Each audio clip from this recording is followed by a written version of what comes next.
once we get past late October, it seems to be a little bit more smooth sailing. Of course, we have Tropical Storm Melissa, and we talked about this at the top of the hour, and we'll talk about it again here a little bit after we talk about the local forecast. But we're not, even if it were to move off to the north, we're kind of debating if Melissa goes up, down, southeast. We are not expecting any direct impacts here or storm surge threats. It should be well to the east. More on Melissa coming up. I want to talk about some rain that's occurring right now closer to the vineyards, just north of Golden Gate and near Golden Gate Estates. Our summer pattern is back. Yeah, we have the humidity back. It feels a little toasty out there, specifically during the afternoon. This is a time lapse for the past 30 minutes. These are rather stationary, so they're going to stay kind of put there before they rain themselves out. We also have one little downpour here near Knoll Road into parts of North Fort Myers. This is slowly drifting off to the south. And then here's that wider view. A couple of showers east of Chokoloskee.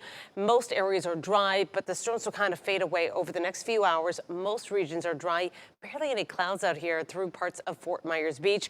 We will have a similar day tomorrow. Another round of patchy fog is possible due to the high humidity around. We have dew points back into the low to mid 70s. It's uncomfortable. We will have the dew points drop a little bit. We have a cold front, but it's not going to really make a huge impact in our forecast as it slides on through. As far as rain is concerned with this cold front, look at the front itself. There's not a lot of rain with it. What we can expect tomorrow is kind of a similar pattern to today, with just some isolated afternoon showers. Most regions stay dry. This is tonight at 10:30. The showers that we're tracking now will fade away. Areas to the north will be pretty dry, even though we have a few storms to the south. For tomorrow, we'll start off, again, humid with some fog possible. By 3 o'clock in the afternoon, that front is approaching, so the winds will turn. A couple of isolated showers. Cape Coral, Estero, Naples, really anyone along the coastal spots is fair game. The front comes on through. We do stay dry for the rest of the week, but it's not a cold blast of air by any means. You'll see that on the 7-day forecast. All right, here's the latest with Melissa. Again, a pretty unorganized storm, and if it continues staying unorganized, the less likely it is to lift off to the north.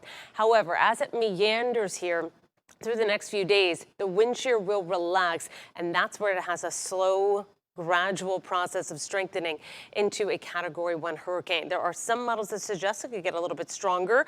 A lot would have to happen over the next few days for that to happen, because it's not well organized for now. Staying at Category 1 status and kind of in the same spot here, just a little bit farther to the north come the weekend. Then does it continue its journey off to the northeast and kind of hitch a ride with a cold front, or does it stay meandering in the Caribbean? Melissa has yet to determine that.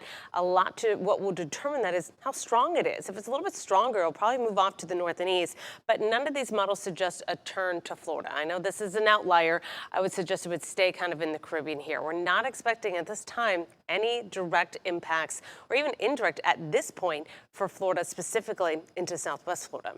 71 by tomorrow morning. That's a little bit on the warmer side than we've had compared to last week. 90 by the afternoon. We'll have a stray shower or so. 10% chance of rain. That's it. We do have some rain returning to the forecast, but it's not associated with the tropics. If we were to have that storm kind of lift off to the north and be maybe well to the east of Florida, it would not be until mid next week. So we have a while to watch this, but temperatures will stay into the 80s and into the mid 80s by early next week. That's your Gulf Coast weather.